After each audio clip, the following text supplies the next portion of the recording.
హరీష్ శంకర్ పవన్ కళ్యాణ్ గారితో సినిమా ఒకటి స్టార్ట్ చేశారు కదా, ఉస్తాద్ భగత్ సింగ్. ఆల్రెడీ కమిట్ అయ్యాను. కమిట్ అయ్యారా? ఆయన కూడా వదిలిపెట్టాను. అది చేశాను. గేమ్ చేంజర్ కూడా చేసేసాను.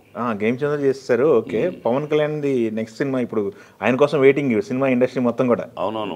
ఉస్తాద్ భగత్ సింగ్ మంచిగా ఉంటుంది. ఫస్ట్ షెడ్యూల్లోనే ఆయన స్టేషన్ సీన్లోనే నేను విలన్ తరపు లాయర్గా సీన్ కమిట్ అయ్యాను. 2 days చేసాం అప్పుడు. ఓకే. దాని నుంచి డైలాగులు కట్ చేసి బయటకు వచ్చి వదిలేరు. గ్లాస్ పగిలితే గ్లాస్ పగిలితే పొదినెక్కుద్దు అనే మాటలు కానివ్వండి. ఓకే. భగత్ సింగ్, ఉస్తాద్ భగత్ సింగ్ అంటే ఆయన లేచి డార్క్ నుంచి లైట్ రావటం ఇవన్నీ మేము ఉన్నప్పుడు తీసింది. ఓకే. మా మీదకి టెలిఫోన్ ఇసరటం. దీంట్లో చేసినట్టున్నారు కదా, మన వకీల్ సాబ్లో చేసినట్టున్నారు కదా పవన్ కళ్యాణ్ కాంబినేషన్. కాంబినేషన్ అంటే కాదు కానీ సీన్లో ఉన్నారు. ఆయనకి అగెనిస్ట్గా ఆయన డిస్మిస్ చేయాలి, ఆయన సస్పెండ్ చేయాలని ఆపోజిట్ లాయర్ క్యారెక్టర్లో ఒకటి కొంచెం ప్రామినెంట్గా కనిపించాము. ఓకే. ఇప్పుడు ఆయన డైరెక్టర్ వేణు శ్రీరామ్ గారు త్వరలో రేపే నుండి చేయబోతున్నా తమ్ముడు సినిమా. తమ్ముడు ఆ పరిచయమే. అయితే పియర్ బాగా మెయింటైన్ చేస్తున్నారు. అయితే మీరు నేనేం మెయింటైన్ నిజంగా చెప్పండి, నేను మెయింటైన్ చేశాను. నిజంగా మెయింటైన్ చేయను, నేను నచ్చుతున్నాను అంతే. చెప్పింది చేస్తున్నాము, మన పని చేసి పక్కన కూర్చుంటాము తప్ప ఇక పటాటోపాలు అంటారే బిల్డప్లు ఏమో నా దగ్గర లేవు అసలు. ఓకే. నేను చూపించను కూడా. ఓకే. మారదు ఇంక జీవితం. సో ఆర్టిస్ట్గా సినిమా కనిపిస్తున్నాం కాబట్టి అతనైతే దాన్ని చేయగలుగుతాడనే నమ్మకం ఇవ్వగలిగాను అని నేను ఫీల్ అవుతా. నేను ఫోన్ చేసి ఫాలోఅప్ చేయటం ఉండదు.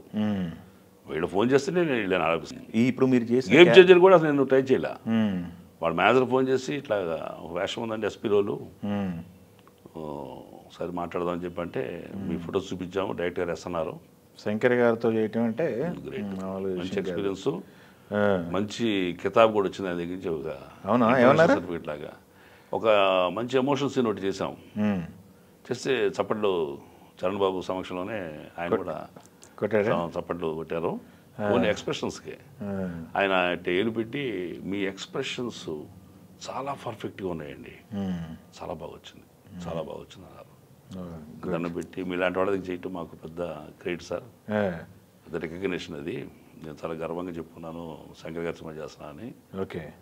మీ సినిమాలన్నీ చూసా సార్ నేను అని చెప్పి నేను కృతజ్ఞతలు కూడా చెప్పి ఆయనకి. ఓకే. Good good. బాగా మంచి గుర్తింపు ఇచ్చి సీన్ ఇచ్చారు నాకు. అది అయిపోయిందండి మీ షూటింగ్, మీ పోర్షన్? నా పోర్షన్ అయిపోయింది. అది కూడా నాకు తెలిసి ఇప్పుడు 15 రోజులు చేసా దాంట్లో. ఇంకా 10 days అయితే పెండింగ్ ప్యాచ్ వర్క్ ఉందని చెప్పినట్టున్నారు శంకర్ గారు. అంతే. అది కూడా రిలీజ్ అయితే మంచి వస్తుంది. మీరు చేసిన క్యారెక్టర్లో ఎక్కువ ఇబ్బంది పడి చేసిన క్యారెక్టర్స్ ఏమైనా ఉన్నాయా? ఇంతవరకు ఇబ్బంది పడి అంత అనిపించలేదండి. ఇబ్బంది పడలా, లైట్గా చేసేగలుగుతున్నా, చేసి నచ్చుతుంది. అరేస్తున్నారు అమ్మ పాస్ అయిపోయాం ఈ సంవత్సరం అన్నట్టుగా విద్యార్థి. నేను గొప్ప నటుడు అని చెప్పుకోలేను కానీ బట్ చేసింది అవతలని మెప్పించగలుగుతున్నాం. ఎక్కువ కష్టపడాల్సిన అవసరం లేదు, రాకుండానే జరుగుతుంది. చేసింది ఏదో బాగుంది అంటున్నారు వాళ్ళు. నాకు ఇప్పటికీ డౌట్, నేను నటున్నా, నేను ఇంకా నటున్నా అనేది నేను గిల్లుకోవాలని అనుకోవాల్సింది. నేను అతిశయోక్తి చెప్పట్లా.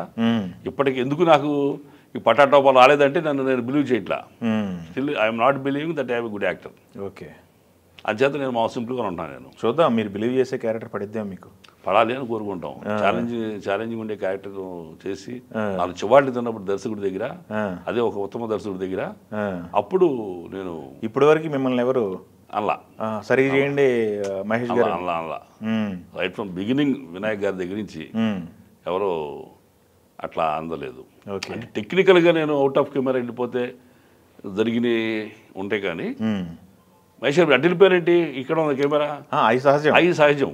ఆ ఎమోషన్లో దాటి వెళ్తాం, బౌండరీ దాటి వెళ్తాం దొరుకుతుంది, అవుట్ ఆఫ్ ద బాక్స్ వెళ్తాం ఒకసారి. అలాంటివి తప్ప పెర్ఫార్మెన్స్ పరంగా నేను అడిగింది రావట్లేదు మీ దగ్గర నుంచి అనే మాట అనిపిస్తుంది.